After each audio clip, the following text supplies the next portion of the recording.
ನಮಸ್ಕಾರ. ಈ ವಾರ ಬಿಗ್ ಬಾಸ್ ಸೀಸನ್ 12ರ ಮೊಟ್ಟಮೊದಲ ಸೀಕ್ರೆಟ್ ರೂಮ್ ಓಪನ್ ಆಗಿದೆ. ಇಬ್ಬರು ಘಟಾನುಘಟಿ ಸ್ಪರ್ಧಿಗಳು ಬಿಗ್ ಬಾಸ್ ಮನೆಯ ಸೀಕ್ರೆಟ್ ರೂಮ್ನ ಸೇರಿದ್ದಾರೆ. ಸ್ಪರ್ಧಿಗಳಿಗೆ ಆತಂಕ ಶುರುವಾಗಿದೆ. ಈ ಸ್ಪರ್ಧೆ ಹೋಗ್ಲಿಕ್ಕೆ ಹೇಗೆ ಸಾಧ್ಯ ಅಂತ ಹೇಳಿ ಮನೆಯ ಒಳಗಡೆ ಕಳವಳ, ಆತಂಕಗಳು ಜಾಸ್ತಿ ಆಗ್ತಾನೆ ಇದ್ದಾವೆ. ಹಾಗಿದ್ದರೆ ಈ ವಾರ ಯಾವ ರೀತಿಯಾಗಿ ಸೀಕ್ರೆಟ್ ರೂಮ್ ಟಾಸ್ಕ್ ನಡೀತು, ಎಲಿಮಿನೇಷನ್ ಇಲ್ದೇನೆ ಇಬ್ಬರು ಸ್ಪರ್ಧಿಗಳು ಸೀಕ್ರೆಟ್ ರೂಮ್ ಸೇರಿದ್ದಾದ್ರೂ ಹೇಗೆ, ಎಲ್ಲವನ್ನು ಕೂಡ ನೋಡ್ತಾ ಹೋಗೋಣ ಬನ್ನಿ. ವಿಡಿಯೋ ತುಂಬಾನೇ ಇಂಟ್ರೆಸ್ಟಿಂಗ್ ಆಗಿದೆ. ನನಗೆ ಬಂದಿರುವಂತಹ 90% ಕನ್ಫರ್ಮ್ ಇರುವಂತಹ ರಿಪೋರ್ಟ್ಸ್ನ ಪ್ರಕಾರ ಇಬ್ಬರು ಘಟಾನುಘಟಿ ಸ್ಪರ್ಧಿಗಳು ಬಿಗ್ ಬಾಸ್ ಮನೆಯ ಸೀಕ್ರೆಟ್ ರೂಮ್ನ ಸೇರಿದ್ದಾರೆ. ಆ ಸ್ಪರ್ಧಿಗಳು ಯಾರು ಅಂತ ಹೇಳಿ ನೋಡೋಕ್ಕಿಂತ ಮುಂಚೆ ಈ ವಾರ ಬಿಗ್ ಬಾಸ್ ಮನೆಯಿಂದ ಹೊರಗಡೆ ಹೋಗುವುದಕ್ಕೆ ನಾಮಿನೇಟ್ ಆಗಿದ್ದಂತ ಸ್ಪರ್ಧಿಗಳು ಗಿಲ್ಲಿ, ರಕ್ಷಿತಾ, ಧ್ರುವನ್, ರಾಶಿಕಾ, ಸ್ಪಂದನ ಮತ್ತೆ ಮಾಳು ಮನೆಯಿಂದ ಹೊರಗಡೆ ಹೋಗುವುದಕ್ಕೆ ನಾಮಿನೇಟ್ ಆಗಿದ್ದಂತಹ ಸ್ಪರ್ಧಿಗಳು. ಆದ್ರೆ ಸ್ಪರ್ಧಿಗಳಿಗೆ ಗೊತ್ತಿಲ್ಲ ಹೊರಗಡೆ ವೋಟಿಂಗ್ ಪೋಲ್ ಓಪನ್ ಆಗಿಲ್ಲ ಅಂತ ಹೇಳಿ. ಅವರೆಲ್ಲರೂ ಕೂಡ ಈ ವಾರ ಎಲಿಮಿನೇಷನ್ ಇದೆ ಅಂತಾನೆ ಅನ್ಕೊಂಡಿರ್ತಾರೆ. ಹಾಗಾಗಿನೇ ಒಬ್ಬರೊಬ್ಬರನ್ನೇ ಸೇವ್ ಮಾಡಲಿಕ್ಕೆ ಶುರು ಮಾಡ್ತಾರೆ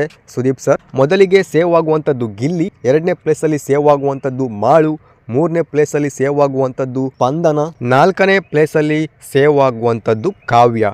ಈ 4 ಸ್ಪರ್ಧಿಗಳು ಸೇವ್ ಆದ ನಂತರ 3 ಸ್ಪರ್ಧಿಗಳು ಉಳ್ಕೊಳ್ತಾರೆ, ಧ್ರುವಂತ್, ರಾಶಿಕಾ ಮತ್ತೆ ರಕ್ಷಿತಾ ಶೆಟ್ಟಿ. ಇದು ಕೇವಲ ಒಳಗಡೆ ಇರುವಂತಹ ಸ್ಪರ್ಧಿಗಳಿಗೆ ಆಟ ಆಡಿಸ್ಲಿಕ್ಕೆ ಭಯ ಪಡಿಸ್ಬೇಕು ಅಂತ ಹೇಳಿ, ಜೊತೆಗೆ ಹೊರಗಡೆ ಇರುವಂತಹ ವೀಕ್ಷಕರಿಗೂ ಕೂಡ ಟ್ವಿಸ್ಟ್ನ ಕೊಡಬೇಕು, TRPಯನ್ನು ಹೈ ಮಾಡಬೇಕು ಈ ವಾರ ಅನ್ನುವಂಥ ಒಂದು ಪ್ಲಾನಿಂಗ್ ಆಗಿರುತ್ತೆ. ಹಾಗಾಗಿನೇ ಈ ಒಂದು ಟಾಸ್ಕನ್ನು ಇಟ್ಟಿದ್ದಾರೆ. ಈ 3 ಸ್ಪರ್ಧಿಗಳಲ್ಲಿ ಇಬ್ಬರು ಸ್ಪರ್ಧಿಗಳು ಈ ವಾರ ಬಿಗ್ ಬಾಸ್ ಮನೆಯಿಂದ ಎಲಿಮಿನೇಟ್ ಆಗ್ತಾರೆ ಅಂತ ಹೇಳಿ ಸುದೀಪ್ ಸರ್ ಹೇಳ್ತಾರೆ.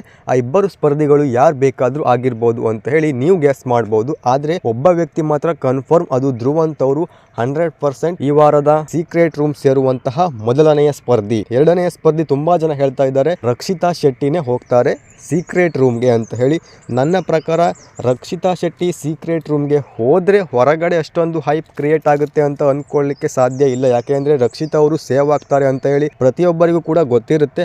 ಹಾಗಾಗಿ ವೀಕ್ಷಕರಿಗೆ ಅಷ್ಟೊಂದು ಅದು ಟ್ವಿಸ್ಟು ಅಥವಾ ಶಾಕಿಂಗ್ ಅಂತ ಅನಿಸುವಂಥ ರೀತಿಯಲ್ಲಿ ಆಗೋದಿಲ್ಲ. ಹಾಗಾಗಿನೇ ರಕ್ಷಿತಾ ಪ್ಲೇಸಲ್ಲಿ ರಾಶಿಕಾ ಅವರು ಸೆಕೆಂಡರಿಯಾಗಿ, ನನ್ನ ಪ್ರಕಾರ ಫಸ್ಟ್ ಇರುವಂಥ ಆಪ್ಷನ್ನೇ ರಕ್ಷಿತಾ ಶೆಟ್ಟಿ. ಹೌದು, ಎಲ್ಲ ಕಡೆನೂ ಕೂಡ ಅದೇ ಕೇಳಿ ಬರ್ತಾ ಇರುವಂಥದ್ದು. ನನ್ನ ಪ್ರಕಾರ ಇನ್ ಕೇಸ್ ರಕ್ಷಿತಾ ಹೋಗಿಲ್ಲ ಅಂದರೆ ಅದು ರಾಶಿಕಾ ಶೆಟ್ಟಿನೇ ಆಗಿರ್ತಾರೆ. ರಾಶಿಕಾ ಮತ್ತೆ ಧ್ರುವಂತ್ ಅವರು ಬಿಗ್ ಬಾಸ್ ನ ಸೀಕ್ರೆಟ್ ರೂಮ್ ಸೇರುವಂತಹ ಚಾನ್ಸಸ್ ಗಳು ತುಂಬಾನೇ ಹೈ ಇದಾವೆ. ಇದು ಅನ್ಎಕ್ಸ್ಪೆಕ್ಟೆಡ್ ಟ್ವಿಸ್ಟ್ ಆಗಿರುತ್ತೆ. ಬೇಕಿದ್ರೆ ನೋಡ್ತಾ ಇರಿ. ಎಲ್ಲರೂ ಕೂಡ ಧ್ರುವಂತ್ ಮತ್ತೆ ರಕ್ಷಿತಾ ಅಂತ ಹೇಳ್ತಾ ಇರ್ಬೇಕಾದ್ರೇನೆ ರಾಶಿಕಾ ಅವರು ಹೋದ್ರೆ ಯಾವ ರೀತಿಯಲ್ಲಿ ಒಂದು ಹೈಪ್ ಕ್ರಿಯೇಟ್ ಆಗ್ಬಹುದು ಅದನ್ನ ಬಿಗ್ ಬಾಸ್ ಎಕ್ಸ್ಪೆಕ್ಟ್ ಮಾಡ್ತಾ ಇರ್ತಾರೆ. ಹಾಗಾಗಿನೇ ಇಲ್ಲಿ ಏನ್ ಬೇಕಾದ್ರೂ ಆಗ್ಬಹುದು. ಸೊ ಇದಿಷ್ಟು ನನಗೆ ಸಿಕ್ಕಿರುವಂತಹ ಕನ್ಫರ್ಮ್ ರಿಪೋರ್ಟ್. ಇದು 90% ಕನ್ಫರ್ಮ್, 100% ಅಲ್ಲ. ಇನ್ನೊಂದು ಕೂಡ ಕೇಳಿ ಬರ್ತಾ ಇದೆ, ಚೈತ್ರ ಮತ್ತು ರಜತ್ ಅವರು ವೈಲ್ಡ್ ಕಾರ್ಡ್ ಸ್ಪರ್ಧಿಗಳೇ ಅಲ್ಲ, ಅವರು ಕೂಡ ಹೋಗ್ಬೋದು ಅಂತ ಹೇಳಿ.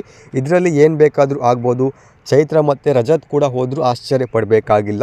ಏನು ಬೇಕಾದರೂ ಇವತ್ತಿನ ವೀಕೆಂಡ್ನಲ್ಲಿ ಆಗ್ಬೋದು. ಹಾಗಾಗಿನೇ ಅತಿ ಹೆಚ್ಚು TRPಯನ್ನು ಈ ಒಂದು ವಾರ ಪಡ್ಕೊಳ್ಳುತ್ತೆ ಅಂತ ಹೇಳಿ ಹೊರಗಡೆ ಲೆಕ್ಕಾಚಾರ ಮಾಡ್ತಾ ಇದ್ದಾರೆ. ಎಲ್ಲದಕ್ಕೂ ಕೂಡ ಕಾದು ನೋಡಬೇಕು. ಚೈತ್ರ ಮತ್ತು ರಜತ್ ನಿಜವಾಗ್ಲೂ ಎಲಿಮಿನೇಟ್ ಆಗಿ ಹೋಗ್ತಾರಾ ಅಂದರೆ ಬಿಗ್ ಬಾಸ್ನ ಒಂದು ವೈಲ್ಡ್ ಕಾರ್ಡ್ ಸ್ಪರ್ಧಿಗಳಾಗಿಲ್ಲದೆ ಅವರು ನೇರವಾಗಿ ಸುಮ್ಮನೆ ಗೆಸ್ಟ್ಗಳಾಗಿ ಬಂದಿದ್ದು, ಇಲ್ಲಿರುವಂಥ ಸ್ಪರ್ಧಿಗಳಿಗೆ ಭಯ ಹುಟ್ಟಿಸ್ಬೇಕು ಅಂತ ಹೇಳಿ ಬಂದಿದ್ದು, ಇವಾಗ ಬಿಗ್ ಬಾಸ್ನ ಟೀಮ್ ಅವರನ್ನು ಹೊರಗಡೆ ಕಳಿಸುವಂಥ ಪ್ಲ್ಯಾನ್ ಕೂಡ ಮಾಡ್ಕೊಂಡಿರ್ಬೋದು. ಅಥವಾ ಫೇಕ್ ಎಲಿಮಿನೇಷನ್ನಲ್ಲಿ ಸೀಕ್ರೆಟ್ ರೂಮ್ಗೆ ಧ್ರುವಂತ್ ಮತ್ತು ರಕ್ಷಿತಾ ಅವ್ರು ಧ್ರುವಂತ್ ಅಥವಾ ರಾಶಿಕ್ ಅವರನ್ನು ಕಳಿಸುವಂಥ ಪ್ಲಾನಿಂಗ್ ಕೂಡ ಇದೆ.